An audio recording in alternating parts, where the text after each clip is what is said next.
Bonjour Jean-Paul Betbès. Bonjour. Que veut Trump pour le dollar?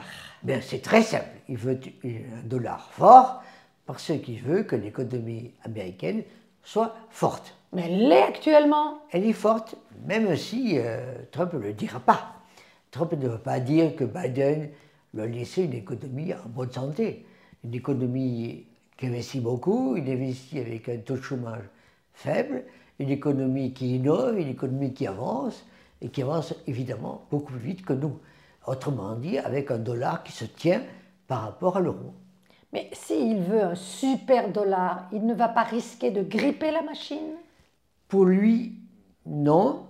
Pour lui, il n'y a pas de contradiction entre une économie forte et un dollar fort, et un dollar fort qui permettrait d'exporter des produits plus chers. Il n'a pas tort.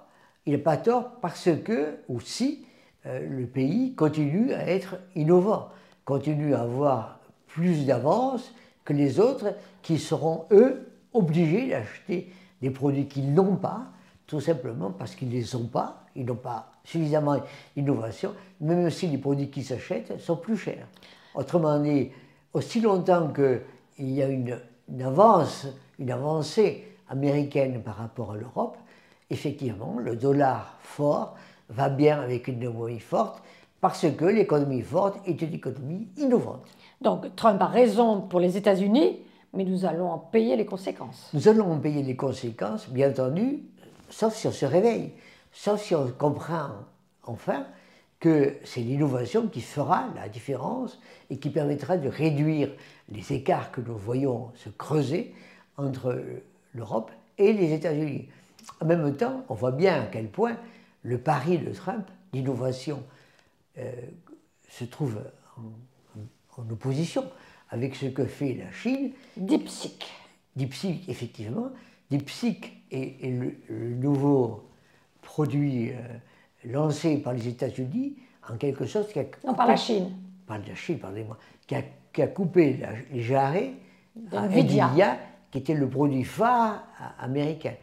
Le produit phare américain qui était très cher, très innovant, très en avance, jusqu'à ce que le DeepSeek chinois arrive beaucoup moins cher et au moins aussi bon. Alors bien entendu, les Américains ont dit c'est pas vrai, c'est la fausse, c'est faux, il faut copier, tout ça. Et pour le moment, effectivement, on voit bien à quel point la concurrence sur l'innovation a lieu à l'heure actuelle entre Chine et États-Unis, et c'est là que le problème de la croissance se pose, et de la croissance se pose en liaison avec la capacité du dollar de continuer à avancer. Le dollar Trump dépend aussi de nos faiblesses. Le dollar Trump, c'est notre faiblesse. En fait, on est d'autant plus faible que lui est fort et symétriquement. Aussi longtemps qu'on ne se rendra pas compte que la croissance d'un pays, aujourd'hui, dans la révolution que nous vivons, la croissance, elle est essentiellement technologique, on passera à côté du vrai sujet et on paiera les pots cassés. Pots cassés en euros faibles. Donc, soyons plus courageux et plus unis en Europe. Et plus innovants. Merci Jean-Paul Betbès. Je vous invite à vous abonner, je vous invite à liker, je vous invite à en parler, je vous invite à faire des commentaires. Donc, je vous invite. Merci.